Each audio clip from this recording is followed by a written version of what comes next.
कपड़े धोने वाली बहू। शादी के पहले से ही विभा को कपड़े धोने का बड़ा शौक था। कभी नल के नीचे तो कभी तालाब के पास। अरे मेरी नीली वाली लुंगी नहीं दिख रही है। विभा की अम्मा, कहाँ रखी है लुंगी? अरे वो तो विभा ने परसों ही धोकर रखी थी आपकी अलमारी में, देखो वहीं होगी। वो ना मैंने आज धो दी, मुझे लगा कि गंदी हो गई होगी। अरे कैसे गंदी हो गई थी? उसे तो मैंने पहना भी नहीं। हे भगवान, इस लड़की के कपड़े धोने की आदत से परेशान हो गया हूँ मैं। जितना तो घर में राशन नहीं आता, उससे कहीं ज्यादा डिटर्जेंट पाउडर का खर्चा है। इसकी शादी करवा दो, शादी जाए अपने घर में ही करे काम, फिर चाहे घर के कपड़े धोने हो या पूरे गांव के। हाँ ठीक बोल रही हो, देखता हूँ मैं कोई लड़का। वो दिन भी आ जाता है जब विभा को देखने लड़के वाले आ जाते हैं। लड़की मुझे अच्छी लगी। होने वाली सास कहती है, बेटी अगर कुछ पूछना है तो पूछ लो। वैसे तो हमारी लड़की बहुत ही शर्मीली है, जो बोल दो वो मान लेती है, इसे क्या पूछना होगा। अरे कैसी बात कर रही हो माँ, मुझे इन लोगों के घर रहना है, सवाल तो कई है। हाँ हाँ बेटा, पूछ लो ना, क्या पूछना है। आप लोगों के घर कपड़े कौन धोता है? सास का मुंह बन जाता है।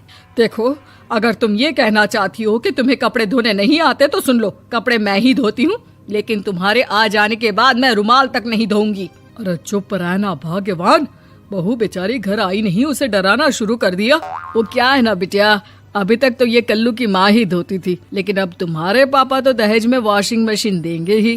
तभी विभा की माँ बोल पड़ती है, सवाल भी पूछा तो क्या। वैसे भाई साहब, मशीन की तो फिर भी कपड़े धोने की कैपेसिटी होती है। मतलब जो बिटिया दे रहे हैं ना विभा, इसे कपड़े धोने का बहुत शौक है। ये आप लोगों के क्या, आस पड़ोस गांव मोहल्ले सबके कपड़े धो दे और उफ तक ना करे। बाहर देखा नहीं आपने कितने कपड़े सूख रहे हैं? सब हमारी बिटिया ने ही तो धोए हैं। बस भी करो ना माँ, शर्म आ रही इतनी तारीफ सुनकर। और तो और एक दाग निकाल कर दिखाओ तो मान जाओ। हाँ अच्छा, माफ करना बेटा, मैंने गलत समझा। हमें तो रिश्ता बहुत पसंद है। और ऐसे जुड़ जाता है रिश्ता कपड़े धोने का शौक रखने वाली विभा का। उसकी शादी हो जाती है कोयला फैक्ट्री में काम करने वाले कल्लू के साथ। शादी के बाद अचानक विभा चिल्लाती हुई सास के पास आती है। सासू माँ, अरे सासू माँ कहाँ है आप? ये तो धोखा है, धोखा दिया आप लोगों ने मुझे। इसे ससुर के चक्कर के बारे में पता चल गया। अरे तो उसमें तुझे क्यों धोखा मिला है? अरे नल में पानी नहीं आता, कपड़े कैसे कब धुलेंगे? अच्छा, तू पानी नहीं आ रहा उसकी बात कर रही है। तो आपने क्या सोचा? कुछ नहीं। अच्छा, तेरी माँ ने कहा था कि कपड़े धोने का शौक है तुझे, याद आया मुझे। शौक बोलकर कपड़े धोने वाले मेरे जुनून को कम ना आके सासू माँ, कपड़ा धोना मेरा गुरूर है।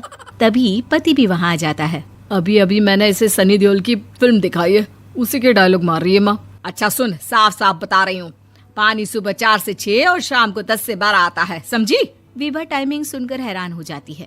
ये क्या भूतों का मोहल्ला है? सुबह 4 बजे उठकर कौन कपड़े धोता है? 4 बजे टंकी में पानी जाता है, फिर सारा दिन धोना ना, किसने मना किया? अरे कैसी बात कर रही हैं? 200 लीटर की टंकी में कितने कपड़े धो लूंगी मैं? सुबह ही उठ जाऊंगी मैं। अब क्या था, विभा सुबह 4 से लेकर रात के 12 बजे तक कपड़े ही धोती रहती। एक रोज सास पड़ोस से निकलकर कहीं जा रही होती है कि साथ वाली कहती है, हाँ कल्लू की माँ, जरा ये बताओ कि 2 साड़ी है, 2 ब्लाउज और एक पेटीकोट और एक नाड़े वाला लंबा कच्छा। हाँ तो? अरे तो क्या, कितना लोगी धुलाई ये बताओ। धोबन दिख रहे हैं हम क्या? हमारे पति सरकारी नौकरी से अभी रिटायर हुए हैं और बेटा सुपरवाइजर है कोयला फैक्ट्री में। धोबन समझ रखा है हमें। हाय रे कल्लू की अम्मा, माफ कर दो, वो तो मोहल्ले में यही सब बता रहे थे कि तुमने बहू को कपड़ा धुलवाने के काम में लगा दिया है। सास को पड़ोसन की बात सुनकर गुस्सा आ जाता है। वो घर पहुंचती है जहां घर के बाहर ही इतने सारे कपड़े सूख रहे होते हैं जितने कि किसी धोबन के घर पर। अरे ओ कल्लू की दुल्हन, बाहर निकल। माँ जी यहीं आ जाओ, बाथरूम में चादर धो रहे हैं हम। अरे अभी हम धोते हैं, तुमको बाहर निकलो। ये आस पड़ोस वाले बोल रहे हैं कि हम बहू से कपड़े धुलवा कर उसे कपड़ा धोने वाली बना दिए हैं। अरे छोड़ो ना माँ जी, किन लोगों की बातों में आती हो? आस पास के लोगों का तो काम ही होता है कि वो किसी तरह सास बहू को लड़ा दे। बहू सारे घर के कपड़े धोती है, ये क्या कम है? बोलिए। सास को भी लग जाता है कि वो बहू का ये सनकीपन नहीं छुड़वा सकती, इससे अच्छा है कि खुद ही चुप हो जाए। एक रोज सास और बहू मंदिर जाते हैं, जहाँ सास की साड़ी वहाँ खड़ी भीख मांगने वाली से मिलती है। माँ जी क्या बात है, आपकी साड़ी उस भिखारन से कितनी मिल रही है ना? हाँ हाँ देखो तो, दोनों की साड़ी मिल रही है। क्या बात है कल्लू की अम्मा, तुम खुद को तो अफसर की बीवी बताती हो और ऐसी सिंपल सी प्लेन साड़ी पहनकर घूमती हो। सिंपल और प्लेन नहीं है ये साड़ी। तो क्या सोने के धागे से फूल बने हैं? कुछ भी सासू माँ, कुछ भी। हाँ बने थे इस साड़ी में सोने के धागे से फूल। मेरे पति लेकर आए थे मद्रास से स्पेशली मेरे लिए 10,000 की। ताहे भाई साहब इस भिखारन के लिए भी सेम टू सेम साड़ी लेकर आए होंगे 10,000 की। सास उस वक्त तो कुछ नहीं कहती, लेकिन बहू के साथ घर आती है और अलमारी से एल्बम निकाल कर लाती है। ये साड़ी देख रही है, ये वही साड़ी है जिसे मैंने अभी पहना था। इस साड़ी में ये जो चमकदार फूल दिख रहे हैं ना, ये सोने के धागों से काढ़े गए हैं।